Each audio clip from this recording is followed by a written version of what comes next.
Muraho neza abakunzi ba hafi 50 TV, ni umuhungu wanyu Murenzi ukomeje kubagezaho amakuru yizewe, amakuru y'ingirakamaro, amakuru yubaka sosiyete nk'uko televiziyo yacu ivuga ngo amakuru ingenzi mu kubaka igihugu no kubaka isi.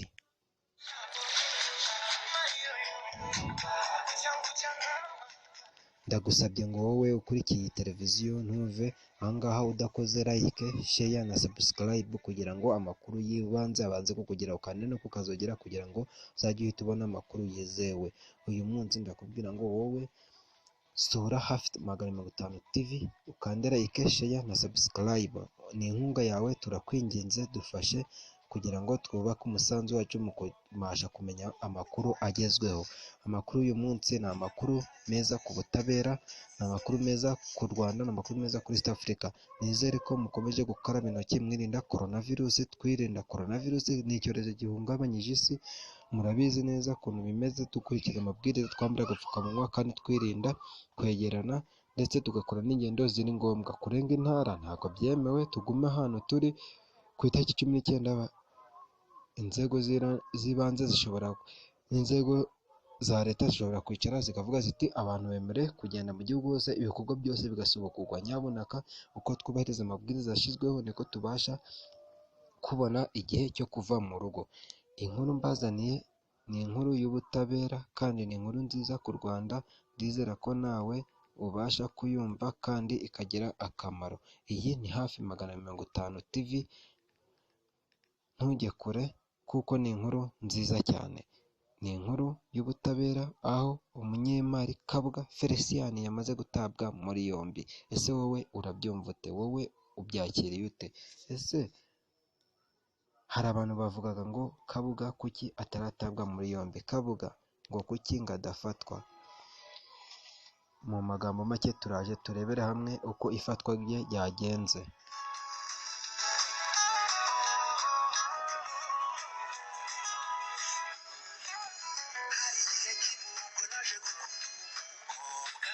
Umaze igihe muri ati ubwo naje gukunda umukobwa. Inkuru irambuye turaje tuyibagezeho.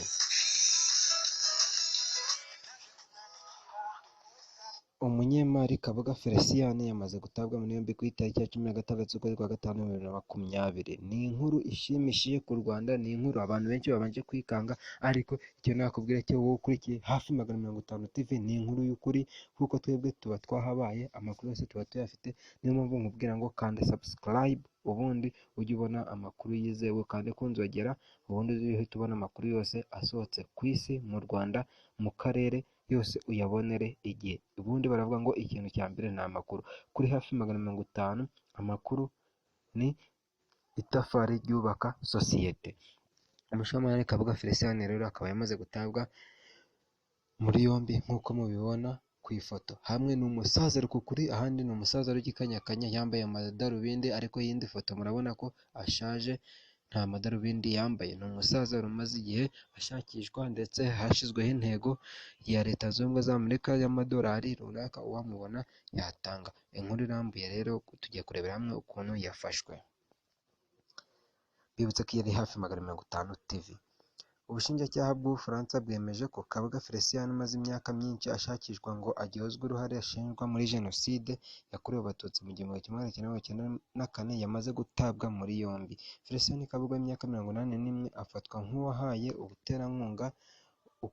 wabaye umuterankunga ukomeye wa Jenoside, aho mu Ugushyingo 1993 icyo gihe sosiyete yinjije mu gihugu toni 25 z'imihoro ivuye mu Bushinwa. Nyuma muri Werurwe 94 agura indi mihoro 50,000 ni intwaro zakoreshejwe mu kwica Abatutsi mu 1994 muri Jenoside yakorewe Abatutsi. Uretse ibyo ashinjwa kandi, n'umwe mu banyamigabane bashinze radiyo RTLM yagize uruhare rukomeye mu kubiba urwango mbere no mu gihugu no mu gihe cya Jenoside. Murabizi neza radiyo RTLM, Radio Television de Mille Collines, murabizi neza ibintu yakoze. Uretse ibyo ashinjwa ko ari umwe mu banyamigabane bashizeho Radio RTLM, yagize uruhare rukomeye mu kubiba urwango mbere no mu gihe cya Jenoside. Uyu munyemari yari yegereje benshi mu bantu bari bakomeye mu gihugu ahereye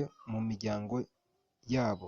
Abakobwa be babiri bari barashyingiranywe n'abahungu ba Perezida Habyarimana, abandi bakwe be babiri bari abantu bakomeye mu gihugu barimo Augustin Ngirabatware wabaye Minisitiri w'igenamigambi guhera mu 1990 kugeza mu 1994, n'undi witwa Fabien Singaye.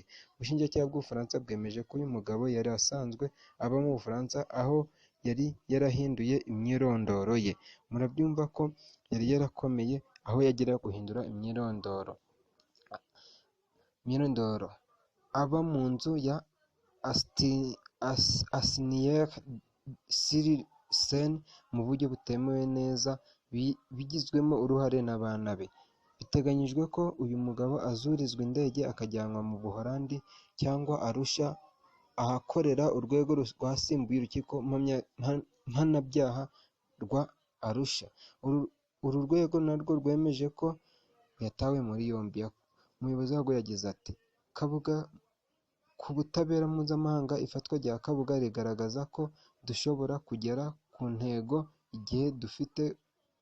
igihe dufite inkunga y'umuryango mpuzamahanga. Umushinjacyaha Brametsi yavuze ko Kabuga yafashwe na polisi y'Ubufaransa nyuma y'igikorwa gikomeye cyo kumushakisha cyajyanye no gusaka mu byerekezo bitandukanye. Ni igikorwa cyagendanye n'amakuru yari yaratanzwe na Interpol, ku buryo ifatwa rya Kabuga rigaragaza umusaruro ushobora kuboneka inzego zishinzwe iyubahirizwa ry'amategeko zikoreye hamwe. Kabuga yashyiriweho na ICTR impapuro zo kumuta muri yombi mu 1997 ku byaha birindwi birimo icyaha cya Jenoside, ubufatanyacyaha mu cyaha cya Jenoside, gukangurira abantu gukora Jenoside, ubwinjiracyaha bwa Jenoside. Ndetse icyo gihe guverinoma ya Leta Zunze Ubumwe za Amerika yari yarashyizeho $5,000,000 z'amadolari ku muntu uzatanga amakuru agafasha mu guta muri yombi umwe mu bari bagera ku 9 bashakishwaga. Kabuga yari mu bantu 3 bashinjwa uruhare muri Jenoside ku rwego ba ruharwa. Byemejwe ko umunsi bafashwe bazaburanishwa na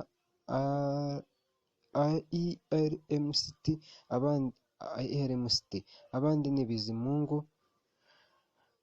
Murabona ko rero Kabuga yamaze gufatwa kandi agiye kugezwa imbere y'ubutabera. Ese wowe urabivugaho iki? Iyi nkuru irakureba? Iyi nkuru uyishimiye ute? Ni inkuru nziza ku butabera? Ni inkuru nziza ku banyarwanda? Ese wowe urabyumva ute? Nakubwira ngo iyi ni Hafi 50 TV. Kanda like, share, subscribe. Yewe ni Murenzi, komeza udukuru.